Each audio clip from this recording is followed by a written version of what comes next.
So then let's get going. Let's get going. Okay. What episode are we on? 10. Are you sure? Is that including last week's? Yeah. Okay, so we're episode 10? Yeah, I'm pretty sure. Let's see. I didn't ask for pretty sure. I didn't ask for pretty No, sure. no. Not pretty sure. No, I don't know Episode 9 was... Yeah, so we're on episode 10. No, this will be 11. No, this is 10, boy. Last time was 9. The last one we recorded was 9. Yes. You sure? Yes, I just checked my notes. Okay. Wow. You know, I'm the professional here. I actually keep track of these things. Well, you only have one show to keep track of. It's about time you did was that? something around here. Not my fault. About time you did something around here. All right, here we go. What is up, everybody, and welcome to episode 10 of the planet. Oh, my... Of the planet? This ain't Planet Nintendo, Bobby. Come on. Listen, I got too many shows, Toby. I'm sorry. All right, let's try this again.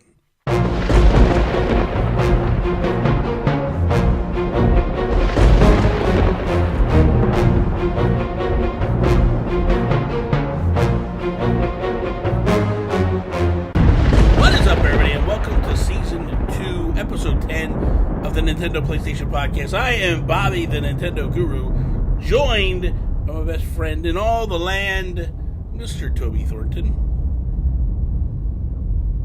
Sorry, just trying to suppress a burp there, Bobby. What is happening right now? What is happening right now? Oh my God! What's up, Bobby? There's nothing better than going like my best friend in the land, Toby Thornton, and then dead air, like nothing. Like, I don't say anything. Like you're supposed to never have dead air, but there's Toby with the pause. That doesn't... I apologize. Okay. You have to apologize because I pre-warned you this was going to happen, Bobby. Oh boy, it's gonna be one of them days. It's gonna be one of them days. It's always one of them days. This Bobby. is true. Every time we fire up, I'm just like, why am I recording this again? Why am I talking to this guy again? How did I get to this point again? It's a thing.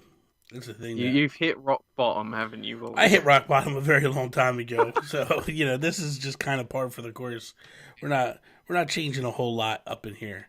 So, second week. This is our first official. The crazy thing is like we are so jacked up. Like as far as like when we record, how much we're recording. Next week we actually not next week we're off. Yeah. The week after we actually record 2 episodes in a day. It's gonna be interesting. Yeah, because at the moment we're sort of a week behind the news, so what we're talking about is going to be a week old by the time people hear it. But it's not really. I mean, it's news, but it's not. It's not. You know what I mean? Like we do this thing where we just kind of talk about whatever. You know what I mean? Like we're just. People have actually said that to me that they like this show better because we don't necessarily do what everybody else is doing. Like we just take a topic and talk about it. Like it is kind of newsish, but whatever. Because we got to do news articles. Yeah. I didn't even pull news stories, Toby. Oh, man. And you're calling me unprofessional. Oh, it's just how you are. You are very unprofessional. I can just... All right, listen, it's a thing. I just totally dropped the ball on this one. I forgot that we had news this week. I'm sorry. Dude, I had news last time. I had news last time, and you weren't ready prepared for that either. You know what, Toby? Listen, we all can't be perfect all the time, okay? I'm sorry that your British quaff over there is full of perfection, but that's not a thing over here. I'm sorry. I mean, I'm sure I could find something newsworthy. Wow, dead air. Riveting entertainment. Googling. You know what? It's not Googling. I'm getting prepared for the show, man. Don't, whatever. You're preparing for the show mid-show. Listen, I don't know, man. Okay, listen. All right, okay, look it.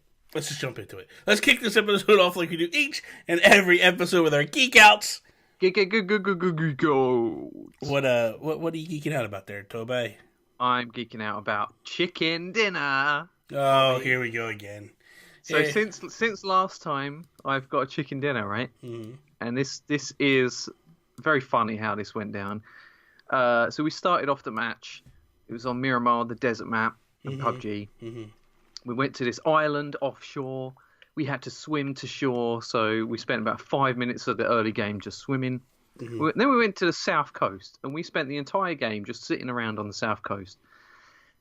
Didn't see anyone until like the very end of the game, and we start walking up this hill as the circle's nearing its final circle, and we get into a few little skirmishes at the top of this hill, and there's all 4 of us left alive, and there's one more dude. Mike is unfortunately down at this point, but I got him up just in case we got the chicken dinner. We wanted all 4 of us to be alive at that point. I'm sure you did get him up. So I got him up, right? You know I like to get him up. And then we didn't know where this last guy was, and we're all looking about, couldn't see him. We had a general idea of his location, like the area he was in. So Mike was like, "Oh, has anyone got any grenades?" And I was like, "Oh, yeah, I got a grenade." So then I just lobbed it in the general direction we thought he was, and I was aiming down my sights to see if I could see him. And then boom, match finished. I hit him. Killed him. Oh my god! I didn't even know he was there. That's good stuff, man. It was good. It was a very lucky grenade, but yeah, I won us the chicken dinner there, so I'm quite proud of myself. That was pretty funny. I remember when we first started playing Fortnite, and it was me, Sean Capri, Rybo, and I think Jams. I can't remember who the 4th person was, but I had like a rocket launcher, and then I had a rocket launcher and a minigun. No, I had the minigun. Sean Capri has the rocket launcher. Sean's shooting rockets at this truck because we know the guys by the truck, and I just got the minigun and I'm just going across the ground, like lighting the ground. It was so funny. And then the guy actually got killed, and we won. We got a victory royale. I'm surprised just because of the name Victory Royale, you're not playing that game. Why? Just because it's royal. You guys are the royals. I don't know. Anyway, so this is what I'm geeking out about, Toby. My haul. So yesterday, I went to GameStop and then Target. So I'm going to show you my GameStop things I got first. Since I am a newly acquired Pokemon master. You're always buying stuff, aren't you, boy? Don't be jealous. So I picked up Litten. What is that? It's Litten. Is that cat? The fire cat? It's the fire cat. Yeah. So it's a that's statue. cute. It's a nice statue. Yeah, it's really cool looking.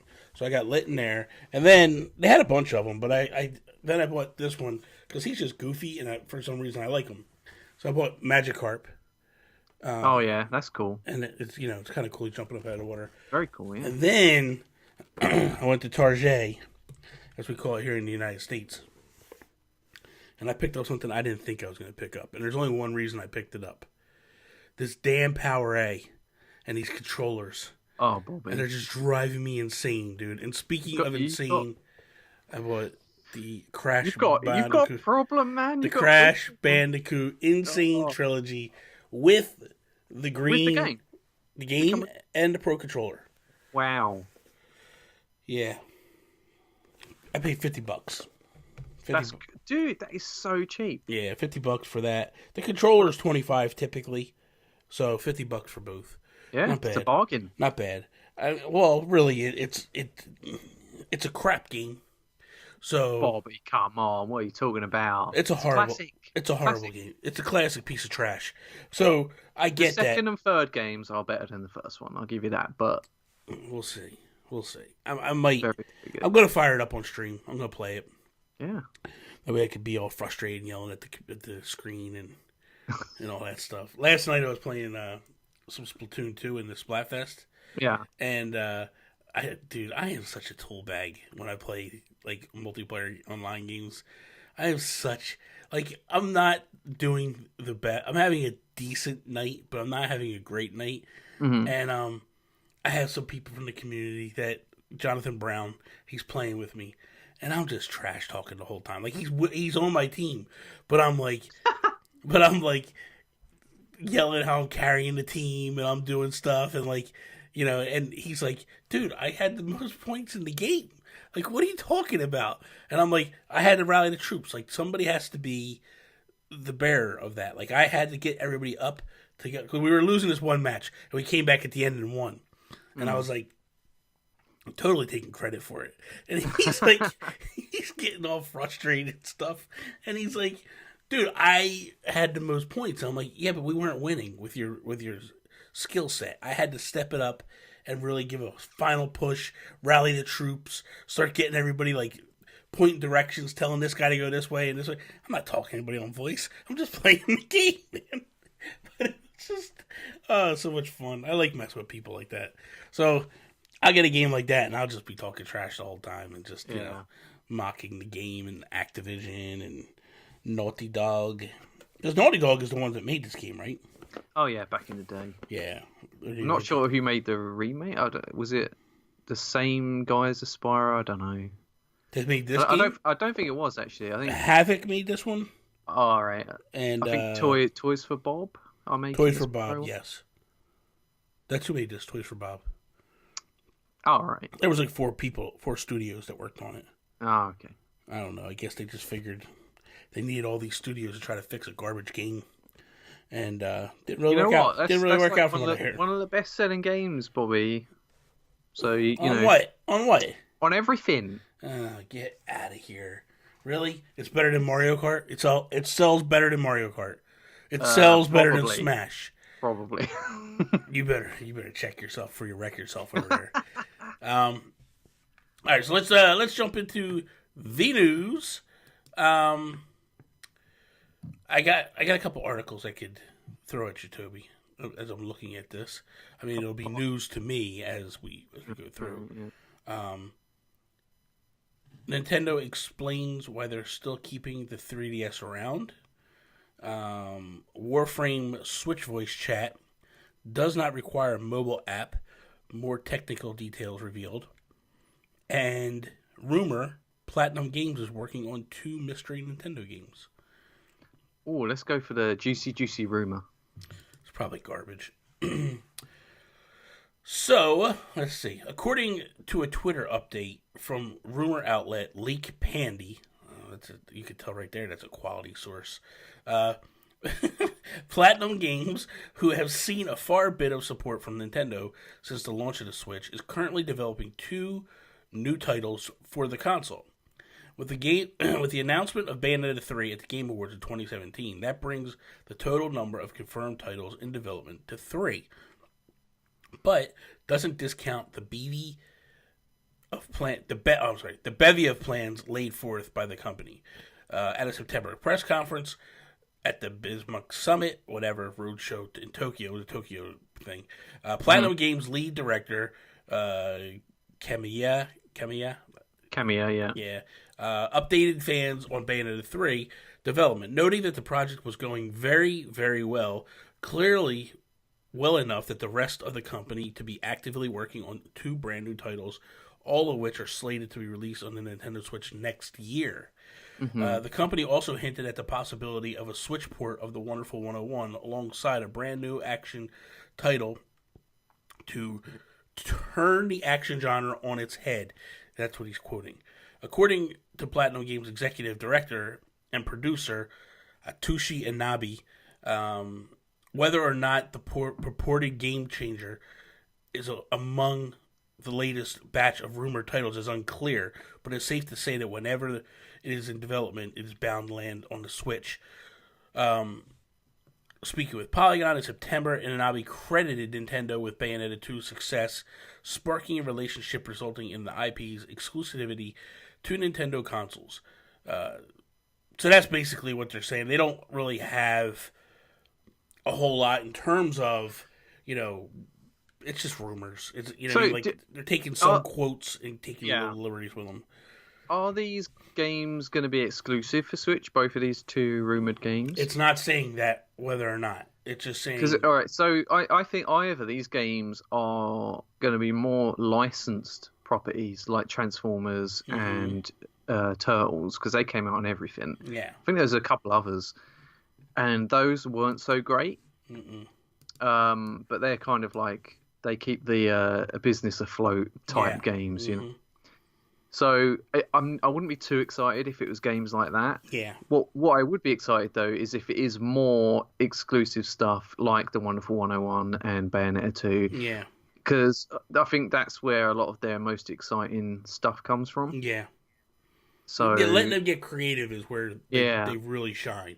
When they have to work on things like Star Fox Zero and listen, I don't feel like the shortcomings in Star Fox Zero is Platinum's fault at all. I feel like that's totally Nintendo.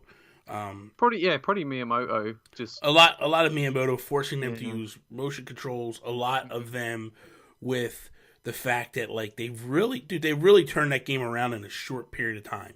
Mm-hmm. Like if you look at the original trailers compared to the way the game looked at launch, they first announced it, it was like you didn't even see it. It was like there was a screen in the background that was blurred out, and it just looked like the N64 game. Yeah, it was like, wow. Like, like Nintendo announced it a year before, and they were like, "Oh, the game's pretty much done.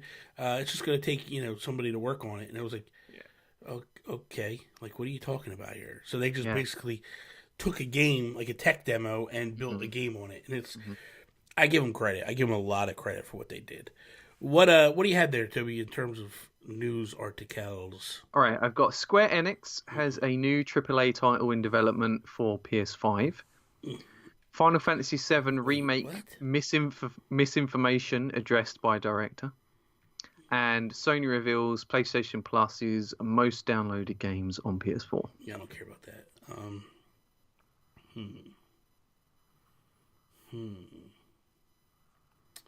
Let's go with the Final Fantasy VII story. Yeah, I knew you'd be interested in that because you're very excited for this remake, aren't you? Well, I don't know about very excited, but I'm interested. I'm interested in the lore and the details and the story behind it. Yeah. All right. So there's always going to be cynicism surrounding the development of Final Fantasy VII Remake, but director Tetsuya Nomura seems keen to keep people optimistic. Speaking to Famitsu at a recent Dissidia Final Fantasy event in Japan, he attempts to set the record straight. According to Nomura, the current speculation that development hasn't even begun is incorrect. Previously, he had said that Final Fantasy VII Remake will be the focus once Kingdom Hearts 3 is released, which led to a lot of people wondering if remake development was on hold. There's been some misinformation regarding Final Fantasy VII Remake in some parts of the internet, so I wanted to touch up on that a little. That speculation is not official. As I said during E3, development is going favourably. I just wanted to say that the current PR priority is Kingdom Hearts 3, but after that it'll be Final Fantasy VII Remake, so please don't worry. It seems that in past interviews, Nomura was referring to the PR side of things rather than actual development of each project.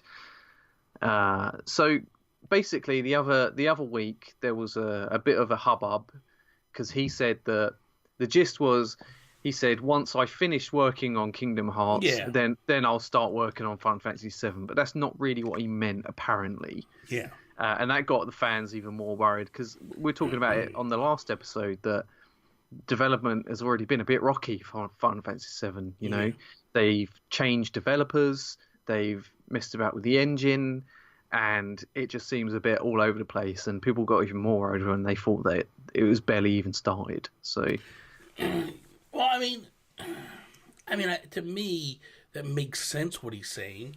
You know what I mean? Like, Kingdom Hearts has been in development for what, 10 years?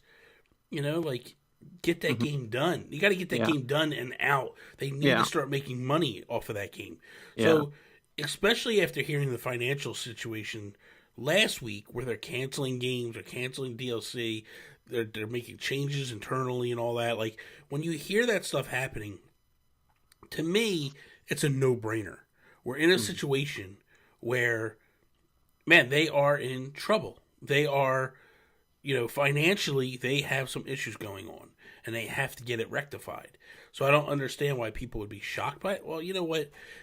A lot of it has to do with people just aren't informed at all. People are just, they think they know. They think they have a grasp on things, and they just don't really. Yeah, I think that with a game like this, though, because it is so well-renowned, the original, that people have been asking for this remake for such a long time. they did like a tech demo thing on PlayStation 3, and it got everyone excited for a remake that wasn't actually happening.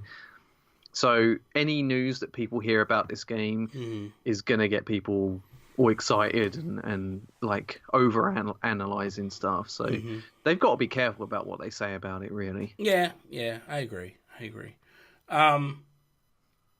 So my topic for the week. Yeah.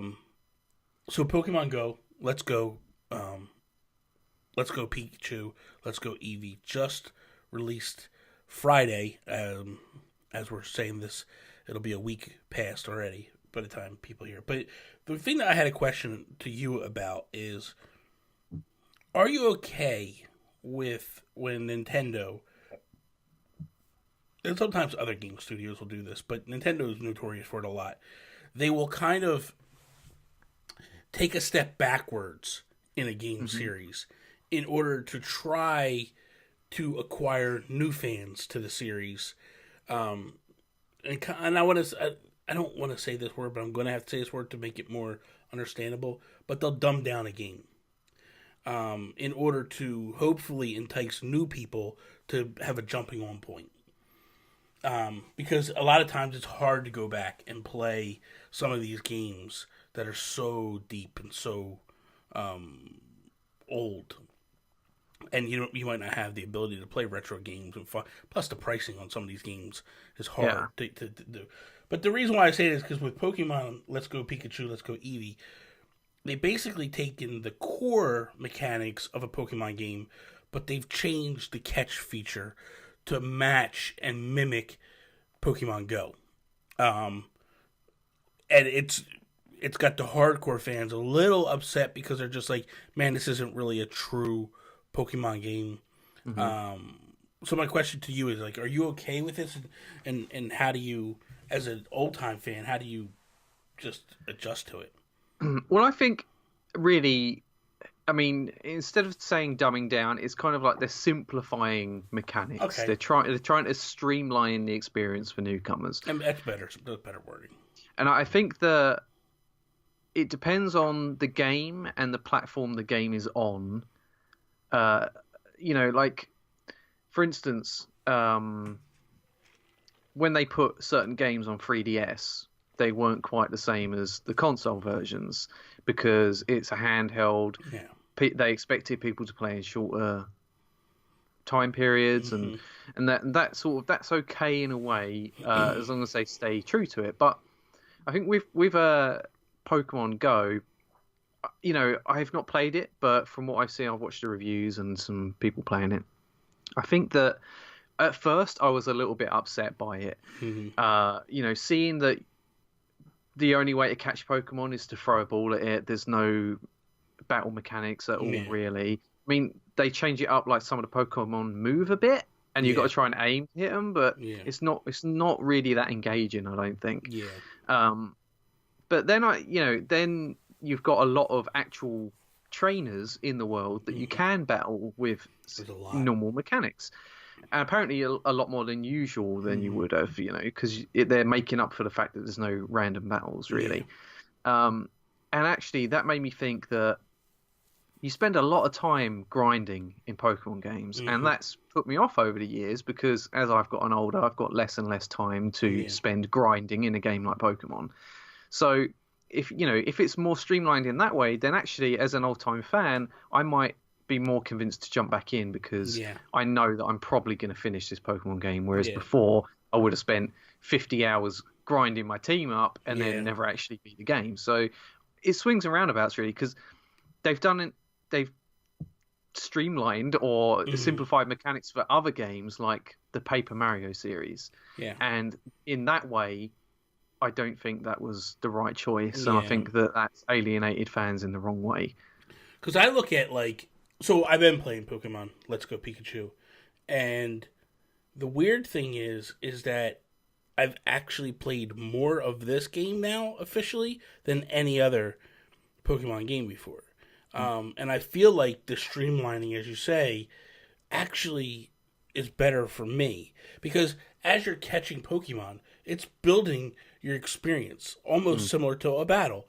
the one thing that I didn't like about previous Pokemon games is you have your team, you know what I mean, that you use all the time, and then you start going up, you go into new regions, and you're like really strong at this point because you're grinding, and you go to a new region, and maybe there's Pokemon you want to catch, and you forget how OP your character is, and then you kill or you knock them out or whatever, and then it's like, damn, I needed to catch that one because you're one hitting them. So then you got to go like, okay, what move is weak enough that I hit this Pokemon and it doesn't kill them in one hit? You know what I mean? So, and that's the thing, you got to like determine like, and sometimes like you'll hit a Pokemon, right? You'll hit them with a move and it takes like a quarter of their power off. You're like, okay, I hit them one more time, and then you'll hit them the second time with the same move, and it's like, boom, it wipes them out, and it's like, oh my god. So it's a hard, to me, it becomes this meta game. You know, it's this game inside of this game where it's like, okay, what's the move? I have to determine what move is weak enough to not wipe this one out so I can catch them. And then for other Pokemon, you're like, okay, I don't want to catch this one no more. I want to wipe this one out. How do I do that?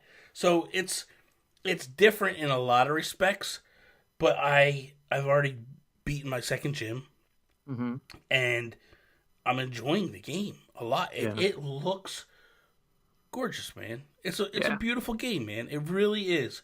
So, but I like you said, like I go back to the Paper Mario stuff, and I've just never been able to really find a Paper Mario that I really love anymore. And there's other games that are similar to that. Like, you know, it's just, they've done it with Mario sometimes where they've stepped back. And it's like, luckily with Mario, though, they kind of, well, okay, so like Mario Tennis is a prime example where they've just kind of dropped the ball with that franchise. And it's like they're struggling to get it back. Mario Party is another one where they've done some things to that and they've changed it up, and it's like, it's so hard to go back. And it's like, so where I appreciate it with Pokemon Let's Go Pikachu, I also am respectful to the previous fans to go like, man, I wonder if for them to make it okay for me to play this game or make it something I want to play, did they alienate a lot of old school fans? And I've talked to a few people, and they're just like, yeah, I'm not into this game. And I'm like, that is so sad, man, because I really want this game to be successful. I really do. Yeah, I think it will be successful, if only just because it is attracting a lot of Pokemon Go players. Yeah. You know, because they are advertising that connectivity really heavily. Oh, big time, dude. But the thing is as well, they have said that next year they're going to have a hardcore traditional Pokemon game. So it's not like those hardcore fans don't have anything to look forward to. Yeah. And, you know, that's why I kind of think this feels like almost like a spin-off game than a mainline game. And well, it's also kind of a remake. Yeah. Oh, yeah, it is, yeah. And it's interesting because a lot of spin-off games for different series, they try new things with. And sometimes those things make their way into the mainline series. And sometimes they don't work and sometimes they do. Like, I think about, you've got Link Between Worlds on 3DS. I think that's a really good top-down handheld Zelda. And that's for the hardcore fans. And then you've got Triforce Heroes, which is the spin-off. And that alienated a lot of hardcore fans because it's more of a multiplayer experience. There's not really a lot to that game in a lot of ways. So, Fire Emblem's a big one too, where you could turn the permadeath off, or you could play like old school where the permadeath is there and it's super hard. The one thing to touch on something you said, they've leaned very heavily into the Pokemon Go community with this. Like they've actually created some missions within Pokemon Go that are highlighted and letting people know about Let's Go. Like right now, Pikachu and Eevees are spawning all over the place. Yeah. A lot of Pokemon from the Kanto region are starting to spawn, which are ones where you haven't seen. Us playing Pokemon Go, haven't seen them in a couple of years. So on the regular, like you would see them occasionally, but there's Magikarp all over the place. There's stuff all over the place that's like Gen 1, and it's heavily Gen 1. But they're trying to promote the idea of like, hey, take these into your Pokemon. Let's go Pikachu. Let's go like trade these into the game. Yeah. And I get it. I understand. But another thing that they did too was they also, depending if you bought Pikachu and you bought Eevee, which they do this a lot of times, there's like 4 exclusive Pokemon to each box. Yeah. Like you can't catch these ones unless you have the other game. Yeah, that's clever. Yeah, it's pretty neat. So, and I wound up buying both, both of them with these awesome little Pokeball controllers. What they expect you to do is have friends. Yeah. And well, yeah, but I don't have friends. You don't have friends, so no. It's like, they want you to be able to trade with other people, but people like you that just buy both games, I guess that's just how it works. You're a real piece of work today, buddy. Real piece of work. I was showing this last night to a guy, and I want to show this to you because I think you'll appreciate this. This is the attention to detail that I don't know if you saw this yet that Nintendo has done with this Pokeball, right? Well, first off, when you throw and you do your stuff with it, it actually shakes. Yeah. The 3 times you feel it shake. So you could put it on the table and it would do the little wiggle. Yeah. That's awesome. So it vibrates in your hand, does the wiggle, right? Yeah. It lights up. The ball lights up in the front as it'll blink yellow each time, right? And then when it either red or green, if you catch it. The other thing too is when you actually catch it, the Pokemon will like shout its name or whatever it is, like it roars it or whatever. Yeah. It'll say like Pikachu will go Pika Pika and all that. But here's the coolest thing. So I'm going to show this to you. So that's not the proper way that a Pokemon or a Pokeball is held up. I'm holding it upside down for those that can't see. Yeah. But watch this. This is cool. Well, it's gonna go that way. It will right itself. It'll right itself. Yeah. So it's heavier on the white side, basically. Yeah, it's heavier on the white side, and it just rolls itself all the time over. I think that's pretty cool. That's a neat feature. Yeah. They've got a lot of attention to the detail there. Yeah. They really did do some cool stuff with this. It's you can also take this out with you. Yeah. Meaning I can put a Pokemon in it, and then walk around, and like I could shake it, and Pikachu will talk. Or like you can hear it'll vibrate, and you can feel like there's a Pokemon in it. And then the link to Pokemon Go is if I'm going by a Pokestop, it'll spin the Pokestop for you. Yeah. So you don't have to pull your phone out and do anything. It'll just automatically spin it for you, which is kind of cool. What's the battery life on it? That I don't know yet. So far, I've had it. I played 3.5 hours the other night on stream. I played for another hour last night. So I got about 4 or 5 hours in, and I've only charged it when I first got it. Cool. And I only charged it for maybe 20 minutes when I first got it. So it's actually, so far, the battery life is really solid. So, but that's, what, Nintendo's really good with battery life. Yeah, in their controllers, I'll say that. Yeah. So I mean, except for the Wii U gamepad, that was an issue. Well, that really wasn't a controller, honestly. I don't know what the hell that monstrosity was. I got a message the other day from some random person. I can't remember where they found me from, but they were like, "Is the Switch better than the Wii U?" And I was like, "Hell yeah, it's better." Who the hell? What do you mean? Some random person? I think he might have been part of the Nintendo Guru group a while ago or something. Was it on Twitter or Facebook? It was on Facebook. He messaged you? Yeah. What was his name? And I don't want to say his name because just say his first name. Mikey. What's his last name? Screw you, Bob. Anyway, he says, "Oh yeah, it seems very powerful, and it seems like the graphics are a lot better." And I don't know, it's just weird. There's somebody saying, "Is Switch more better than the Wii U?" And I'm like, this is why people don't talk to you, Toby. You know what? Like, here's someone reaching out to you from the community. Dude, I replied. They're trying. No. Wait a minute. They're trying to build a rapport with you, and you just crap on them. No, have you gotten back? Have you gotten back to Nasty Boots yet? Oh, on Discord, no. Yeah, thank you. I will. Yeah, you will. It's 2 weeks ago, man. I'm gonna open up Discord in a minute. You need to reach out to Nasty and be like, "Hey, man, I would like to play with you sometimes," and then follow through with it, man. Follow through. Stop being a shut-in. Stop being a shut-in. What's your story for the day? All right, so we're talking about what everyone else is talking about, but it's too big not to talk about. Yeah. Sony are skipping E3 2019. Yeah. Why? Why are they skipping it, Bobby? Let's talk about that. Man, I'm a little confused by this move. I'll be honest with you. And I think why a lot of people are upset is they expected PlayStation 5 to get announced at E3. And that's not going to happen now. I think a lot of fans. Go ahead. I didn't think it was going to get announced because I didn't say you. I'm just saying that the PS4 was announced not at E3 either. They had the PS4 Pro.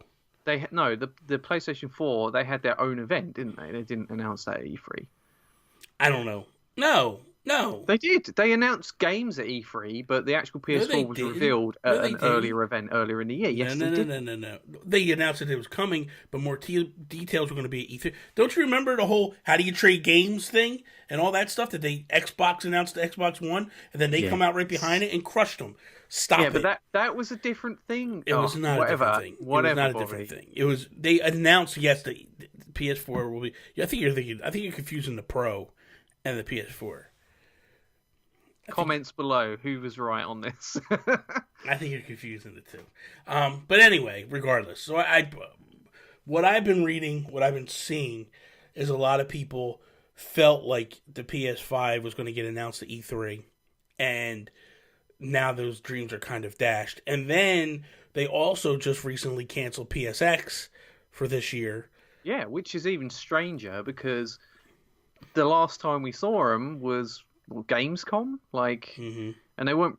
It wasn't a big thing then either. So it's like our last E3 was their last big appearance. So what are they cooking up?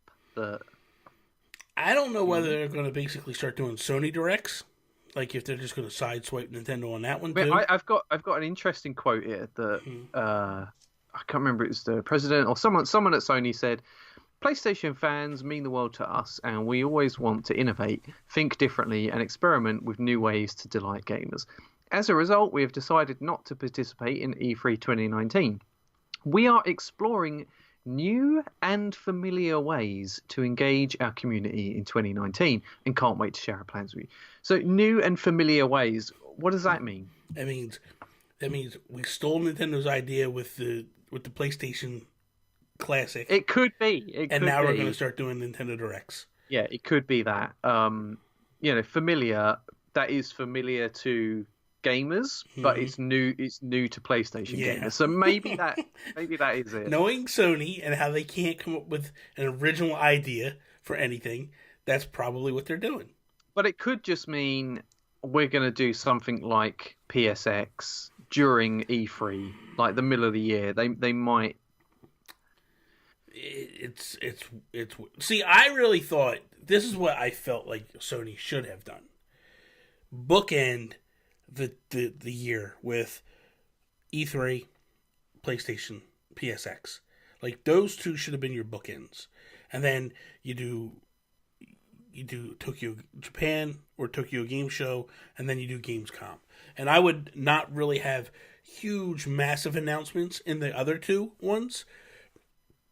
And then I would have like my major announcements would be at the two bookends, but they're not doing that, and it's weird. It's very weird. I wonder if they do Gamescom this year. Like I don't know. It's surprising because they said they're not going to be on the show floor. They're not going to have a show, so they're just not going to be there. So that's giving a huge advantage to Nintendo and Microsoft. Well, so I went to E3 this year. Microsoft is not even in. Well, all right, they had their own theater separate. Yeah, totally, and it's two separate buildings. Yeah, they're probably, I want to say, a quarter to a half a mile apart from each other. Yeah. You kind of have to pass the Microsoft one to get to E3, depending on which way you're coming. But the way me and Jules went every day, you pass the Microsoft to get over. So, I wonder what Nintendo does now. Does Nintendo expand their booth, or there is space? There's a lot because they said that I read an article that said there's like huge vast space that Sony usually takes up, and now that needs filling. So well, it's the same size as Nintendo. Nintendo takes a huge piece, yeah, and then Sony typically takes a huge piece. I don't think that Nintendo's going to swoop in, because I think Nintendo are a bit conservative with things like that. Yeah. I think what would be cool, though, is if THQ Nordic took that place. Because I don't know if you've heard, Bobby, but they are up and coming. Like, they are buying developers left, right, and centre. They've got 55 games in development right now, 35 unannounced games. They could fill that space, man. THQ are coming back. What I would like to see is, and this is me being honest, I would like to see Xbox come back to the convention center, take that spot, and then those two, again, work together in terms of like, hey, we're here, we're presenting to the fans, these guys are the ones that are talking about we're for the players. Where are they at? You know what I mean? Like, that's the thing. Like, you're looking at... I look at gaming right now, and I go, Nintendo and Xbox are giving the fans what they want. Across all boards. And this move by Sony, to me, is another move of them just being out of touch with reality. That... they are walking away with the numbers, and they continue to crap on their fans. Like, first is the whole, we're not going to do crossplay until we finally can't stop you from screaming it at us that we're gonna put it in there. They do the name change. It's a half-ass name change. After years of people screaming for name changes, they cancel PSX. Now they're not going to. They're canceling E3. For whatever. I think that they are honestly just losing touch with reality in terms of fans. Well, they're definitely losing touch with their fans, because I don't know what they're doing. Like, I didn't know what they were doing at E3. Yeah. I think they dropped the ball at E3. E3 was horrible this year. They showed like free games. They concentrated on free games. Not having a PSX. The PSX before that was abysmal. Yeah. Like, they're just not being open, and it's strange. It's really strange, because I don't know where I stand with Sony right now, and it is disconcerting. And the one thing I'll say is this: I'm curious. I don't know, because I haven't looked a whole lot into it. But if the media does not attack Sony the way they attacked Nintendo, when Nintendo just came off the stage and stopped doing the stage presentations. They buried Nintendo. Dude, how many times do we have to listen to, this is the biggest mistake ever? How is Nintendo not doing a full-on press conference and stuff? The only way Sony would get a pass is because Nintendo has set a precedent there. Because before Nintendo left, it was like, it was unheard of. But Nintendo have proven that it can work. Yeah. And so I think that they'll give Sony the benefit of the doubt. They'll say, oh, it worked for Nintendo, it's surely going to work out for Sony. I just think that they I don't know, man. I feel like a lot of times the media will hammer Nintendo on things just because Nintendo is kind of like hands off with the media. They don't give them everything. They don't kiss the media's butt. And I think that the media attacks Nintendo on some things. That's my opinion. I'm not saying that's what it is. I'm not saying maybe I'm blinded by whatever. But the fact is that this move, they should be attacking Sony for the same. It's the same thing, but worse. But worse than what Nintendo did. Well, I don't want to encourage anyone to attack anyone, Bobby. Let's all just... I'm not talking like attack, but I'm talking... Yeah. There should be articles where they are pointing out and just saying, like, this is an actual big mistake. Because what Nintendo did was just came off and stopped doing a presentation where the media could go sit in a room and watch it together. Nintendo just basically was like, we don't need the media to relay this message to the masses. We're going to go directly to the masses. Sony is going, we're not even showing up at this thing. Well, yeah, I mean, we don't know what they're going to do, because they said they're going to share more plans soon. So if they do a Sony Direct, they could still tie that in with E3. Like, maybe not actually be there. Technically, they could. I mean, technically, let's be honest, they could do a mini PSX or something like Xbox is doing, like just move the venue outside of the convention center. I just think that it gets real weird. I'm sure E3 is a little nervous right now because when you go to E3, that thing is massive. Yeah. I mean, dude, even the outside, like you look at what's happening in Los Angeles in terms of like the build. Like when I went with Jules was like, dude, that used to be a parking garage, and now it's a massive, or not a parking garage, it used to be a parking lot, and now it's a massive high-rise building. And he's like, the businesses are coming to this area because this is a hot spot. And it's like, when stuff like that happens, it makes you just wonder, like, how does this affect things? What does it? And I know it's only one show, but it's also the biggest show in the United States.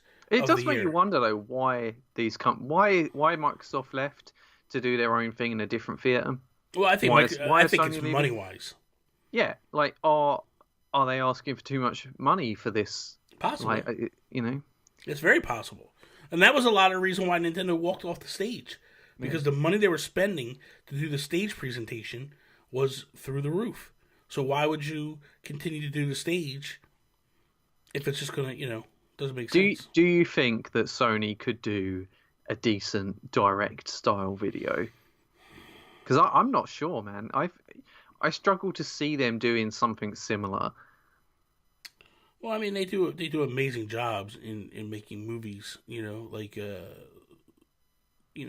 all these Marvel, all these Sony Spider-Man movies and stuff. I'm saying, they're so good that they actually people are mad at everything they put out. Like Venom is a big heaping turd, and so of course they could do. Of course we're not talking about that. We're talking about they got someone that can speak directly to the camera. So the in thing a way is, that Nintendo does. I think it becomes very difficult. I'm sure there is somebody within Sony that is savvy enough to pull it off. I'm sure that there's some. Was it Sean Layton? He's not. I can't stand that guy. Why not? I love him. I can't stand that guy. I like Jack Trenton. Jack was good. I liked him.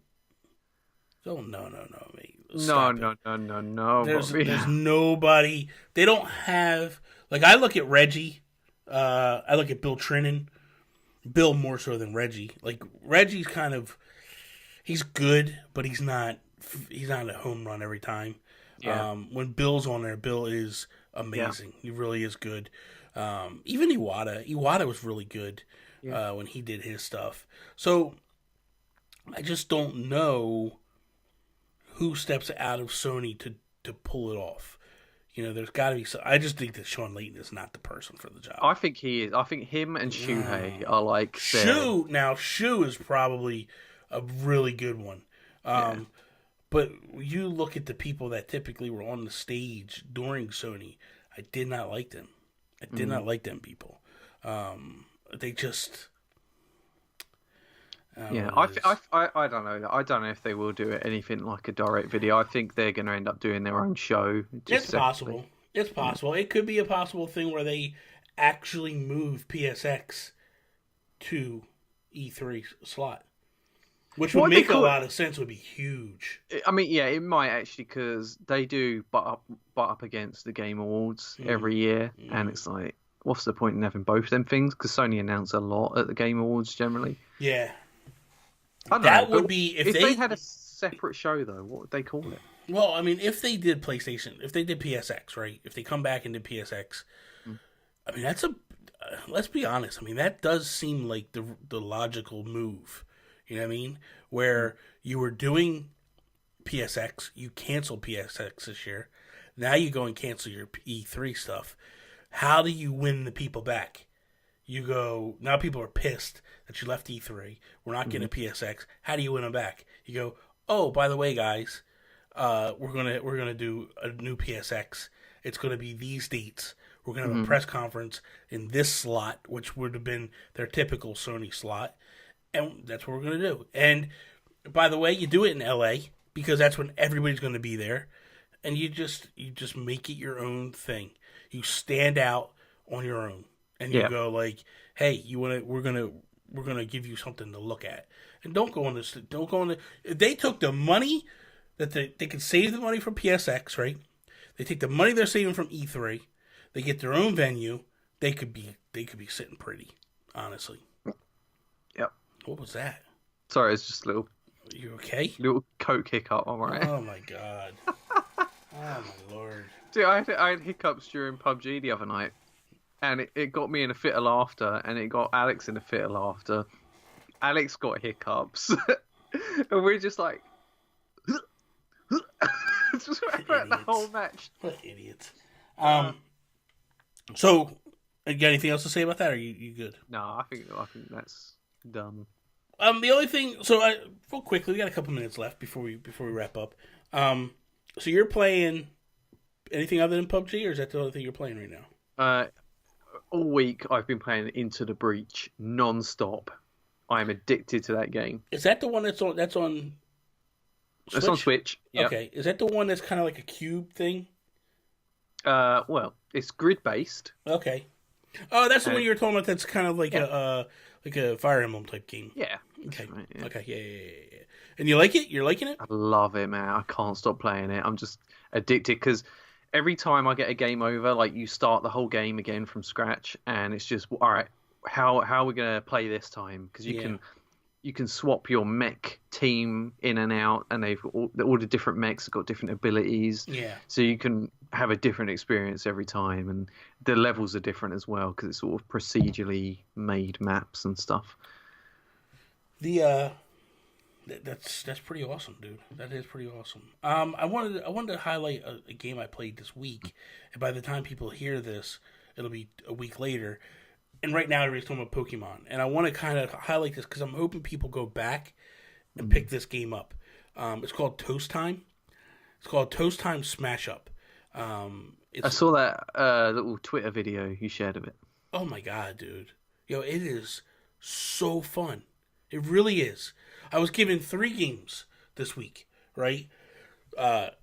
Ashley Grinnell reached out to me, and I apologize, number one, Ashley. I thought Ashley was a girl. It's actually a guy.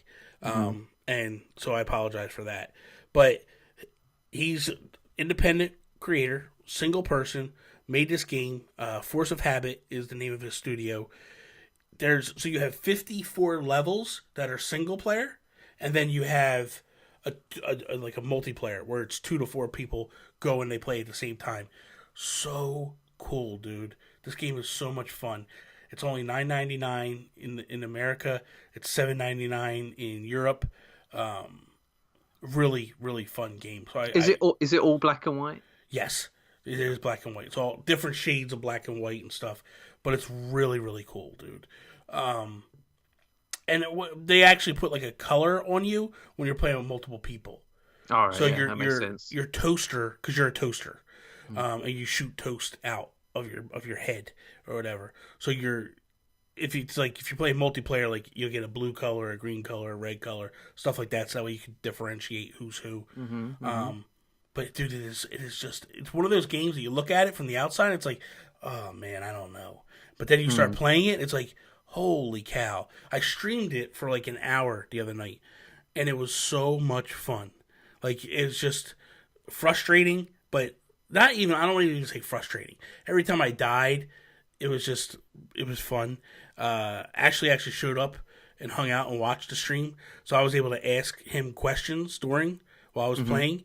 Because I was like, I don't know every single thing about the game, but I was like, and then like I'm forgetting stuff, and he's like, yo, why don't you try this? And like helping me through the game. But it was funny because I got killed once, right? And it didn't look like I really got hit. I got hit directly on time. Like, it was perfect. But I was like, yeah, actually, I might want to go back and check out these collisions. I said, I think they're a little off. Check the tape. Yeah, go back and look at that. But I totally flubbed. You know what I mean? Like, it was all my fault. And then I got 2 other games that just, I don't know, man. I don't even want to talk about them, really. What are they called? So, one is, what is the name of this game? Demetrios is another one. It's kind of like a point-and-click adventure.